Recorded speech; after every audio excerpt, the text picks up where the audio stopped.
నమస్తే. శ్రీ గురుభ్యో నమః. శ్రీమాత్రే నమః. ఆదిత్యాయ చ సోమాయ మంగళాయ బుధాయ గురు శుక్ర శనిభ్యే రాహవే కేతవే నమః. ప్రతి మాసంలో చెప్పుకునేటువంటి మాస ఫలితాలు మరి అక్టోబర్ మాసం 2024 గాను ఈ మాసంలో వచ్చేటువంటి ఫలితాలు ఎలా ఉంటాయి, ఎందుకంటే గ్రహగతులు ఎలా ఉన్నాయి, స్థితులు ఎలా ఉన్నాయి, దృష్టిలు ఎలా ఉన్నాయి, వాటిని బట్టి మనకి దాదాపుగా ఈ గోచార ఫలితాలు ఉంటాయి. కాబట్టి ముందుగా గోచార ఫలితాలు చెప్పుకోవడానికి గ్రహగతులు ఎలా ఉన్నాయో చూద్దాం. మనకి ఇక్కడ చూస్తే కనుక రాహుకేతువులు ముందు నుండి ఉన్నట్టుగానే ఇక్కడ మీనంలోనూ రాహు, అలాగే కన్యలో కేతువు, ఇది కొంతకాలం వరకు అలాగే కొనసాగుతుంది. ఇక గురువు వృషభంలో ఉన్నాడు, కానీ ఈ నెలలో జరిగేటువంటి మార్పు ఏంటంటే 10వ తారీఖు వక్రిస్తూ ఉన్నాడు. ఇక కుజుడు మనకి మిథునంలో 19 వరకు మిథునంలో ఉంటాడు. అయితే దాని తర్వాత ఏమవుతుంది అంటే కర్కాటక రాశిలోకి వెళ్తాడు. కానీ కుజుడికి అది నీచ రాశి, అంటే కుజుడు నీచ పొందేటువంటి పరిస్థితి అయితే ఉంది ఇక్కడ ఈ మాసంలో. ఇంకా ఇంతకంటే ఏంటంటే కన్యలో అప్పటికే కేతు ఉన్నప్పటికీ ఇక్కడ రవి ఉంటాడు. రవి 15 రోజుల వరకు ఉండి 16 రోజుల వరకు ఉండి తర్వాత మార్పు చెందడం, అలాగే అంటే 17 నుండి తులలోకి వెళ్తూ ఉంటాడు అనమాట. అలాగే బుధుడు కూడా ఆల్మోస్ట్ అంతే, 13 వరకు ఉండి మారడం, ఇక 12 వరకు ఉండి 13లోకి మారుతాడు అనమాట.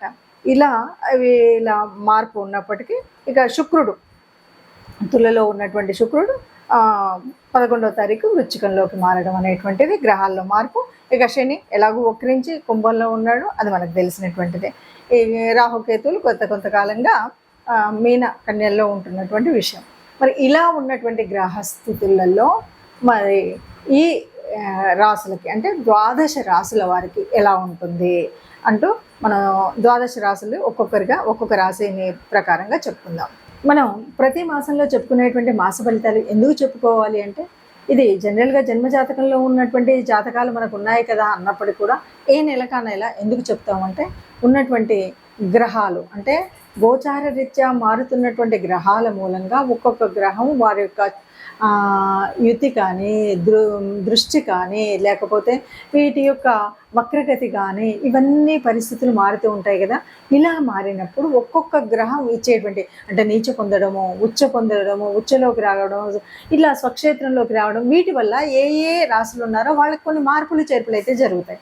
అంటే గ్రహాలు ఎప్పుడు ఒక చోటు ఉండవు కదా. ఈ మారుతున్నటువంటి గ్రహాల మూలంగా మారేటువంటి మార్పులకు అనుగుణంగా మనం ఏం చేసుకోవచ్చు, ఎందుకంటే ఇలా చూసినంతలో మరి లాభం ఏంటి, మనం జన్మజాతకం మొత్తం రాయించుకున్నావు కదా, ఇలా ఉంది కదా అంటే ఉన్నప్పటికీ కూడా కొంత మార్పు ఉంటుంది. ఏంటంటే దీనివల్ల ఇలా వస్తుంది కాబట్టి ఈ గురుగ్రహం వక్రీకరణ చెందుతుంది కాబట్టి మనం ఈ రకమైనటువంటి పూజ చేద్దాం గురుగ్రహానికి.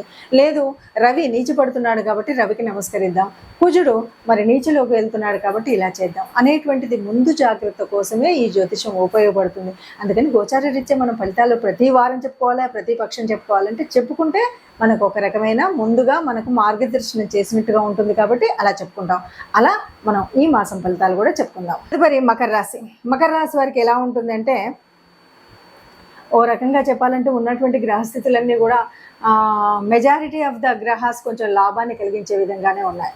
కొంత ఏళ్ళనాటిలో శనిలో ఉన్నప్పటికీ కూడా మెజారిటీ ఆఫ్ ద గ్రహాలు చాలా వరకు మంచి ప్రభావాన్ని చూపెట్టేటువంటి ఉంది. ఈ నెల కుజుడి బలం ఉంటుంది, రెండవ పక్షంలో రవి బలం వస్తుంది. ఇట్లాగా మొత్తానికి మాత్రం మొదట్లో కుజుడు, తర్వాత రవి, ఇట్లా వీళ్ళందరూ కూడా ఉంది. అయితే ఓ పక్క నుండి ఏమవుతుంది, గురుబలం తగ్గుతుంది, ఎందుకంటే నీచ పొందుతాడు.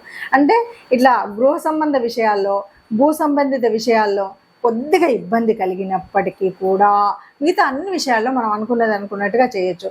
అయితే ఇక్కడ మీరు బాగా జాగ్రత్తగా పెట్టుకునేది ఏంటంటే, మీ మీద ఇతరుల ఆధిపత్యం ఉండేటువంటి విషయంలో జాగ్రత్తగా ఉండాలి.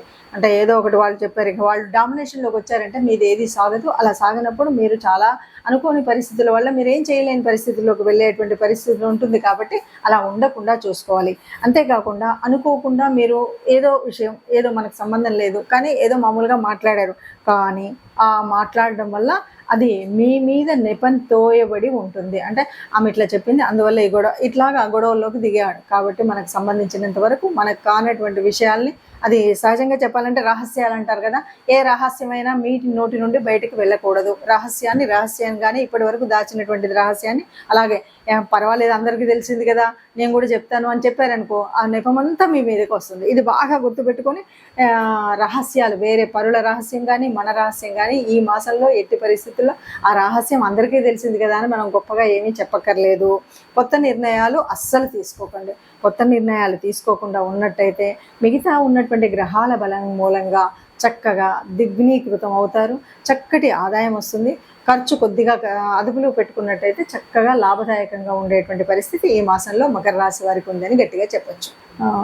ప్రస్తుతం మనం చూస్తున్నట్టుగా ఇప్పటి వరకు విన్నటువంటి గ్రహస్థితి మూలంగా ఒక్కొక్క రాశికి మనకు ఇలా చెప్పుకుంటూ వస్తున్నాం కదా. మరి ఇలా ఉన్నప్పుడు అంటే మనం అనుకున్నా అనుకోకపోయినా కొన్ని అంటే జాతక రీత్యా మనం మారుతున్నటువంటి అంటే ఒక రకంగా గురువు వక్రించడం కానీ, తర్వాత కుజుడు నీచంలోకి రావడం కానీ, రవి కూడా అదేవిధంగా 15 రోజుల తర్వాత నీచ స్థితి పొందడం కానీ, ఇలా కొన్ని మార్పులు అయితే ఉన్నాయి. ఇంకా శని ఎలాగో ఉన్నట్టుగా ఉన్నాడు కదా, అంటే వక్ర దిశగా ఉన్నాడు. అలాంటి పరిస్థితులలో మరి ఎలా ఉంటుంది అంటే సహజంగా ఉండేటువంటి చిన్న చిన్న మార్పులు కొంతమందికి కొన్ని రాసుల వారికి ఉపయోగం, కొన్ని రాసుల వారికి కొంత మధ్యస్థంగా మిశ్రమ ఫలితాలు ఉంటే, కొన్ని రాసుల వారికి కొంత కష్టంగానే ఉంటుంది. మరి ఎవరికైనా సరే అందరికీ కూడా మనం సుఖంగా ఉండాలి అని మనం యోచన చేస్తాం. అసలు జ్యోతిష్యం అంటేనే ఎవరైనా సరే ఏదైనా బాగులేదు అంటే దాన్ని ఎలా మనం మంచి చేసుకోవాలి, ఎలాగ మనం చేసుకోవాలి అంటే ఒక రకంగా గ్రహాల యొక్క అనుకూలత కోసం మనం పూజ చేసుకోవాలి. అలాగే దేవత అనుగ్రహం పొందడం కోసం ఏదైనా దేవత ఆరాధన చేయాలి.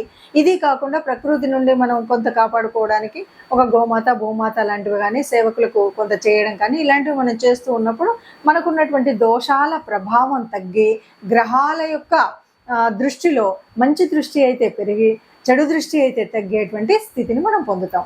అలాంటి స్థితి పొందడం కోసమే మరి మనం ఏం చేయాలి? ఇప్పుడు ఉన్నటువంటి ఈ అక్టోబర్ మాసంలో ఉన్నటువంటి ఈ పరిస్థితికి మనం ఏం చేయాలంటే తప్పనిసరిగా మనం చేయవలసింది, ఎందుకంటే రవి యొక్క స్థితి మారుతుంది, 15 రోజుల తర్వాత నీచంలోకి వస్తున్నాడు. ఇలాంటి స్థితి ఉంటే తప్పనిసరిగా రవి గ్రహం యొక్క అనుగ్రహం పొందడం కోసం తప్పనిసరిగా ఆదిత్య హృదయం చదవడం కానీ, సూర్య నమస్కారాలు చేయడం కానీ ఇది మర్చిపోకుండా మనం చేయవలసినటువంటి పని.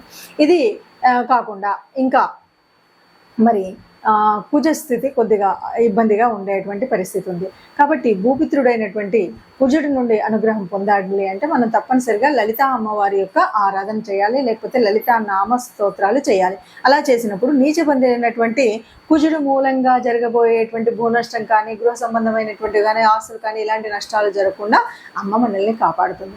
కాబట్టి అలాంటి మీ అనుకూలతను బట్టి మీకు వీలైన దాన్ని బట్టి మీరు లలిత చదువుకోగలుగుతారా, సూర్య నమస్కారాలు ఉదయాన్నే చేస్తారా, లేదు ఇంటి ఇలవేల్పును పూజిస్తారా, మన ఇష్టం ఉన్నటువంటిది. కాకపోతే తప్పనిసరిగా నవగ్రహ మండపానికి మాత్రం ఈ నెలలో ఒకసారి కానీ 2 సార్లు కానీ వెళ్ళడము, నవగ్రహ ఆరాధన చేయడం, ముఖ్యంగా వీలైతే కుజుడు రవి కుజుల యొక్క ఆరాధన చేయడం అనేటువంటిది మర్చిపోకుండా చేయాలి.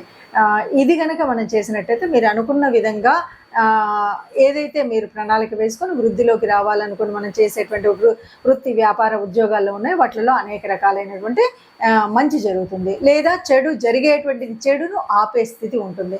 కాబట్టి ఈ విధంగా ముందుకు వెళ్ళడం, అన్నింటికీ మించి మనం ఏ దోషం ఉన్నా ఇంకేది తెలియదో నాకు ఒక ప్రత్యేకమైన దేవత ఆరాధన అని కాకుండా కనీసం గోశాలకు వెళ్ళడం, ఆ గోశాలలో గోవులకు గ్రాసం ఇవ్వడం, గోసేవ చేయడం కానీ ఇంకేదైనా చేసినట్టయితే గోమాతకి గ్రాసం ఇచ్చినప్పుడైతే సర్వదోషాలు పోతాయి అన్నది మనం చెప్పేటువంటి విషయం. కాబట్టి ఈ రకంగా మనకున్న ఏ దోషమైనా సరే సరిదిద్దుకోవడం కోసం ఈ మాసంలో మీకున్నటువంటి పరిస్థితిని అనుకూలంగా మార్చుకోవడం కోసం నవగ్రహ మండపానికి వెళ్ళండి, గోశాలకి వెళ్ళండి. మీకున్నటువంటి దోషాలన్నీ పోయి అందరం సుఖంగా ఉంటారు. ఆ సుఖంగా ఉండేటువంటి అందరిలో మనం కూడా ఉండాలని ఆశపడుతూ సర్వే జనా సుఖినో భవంతు.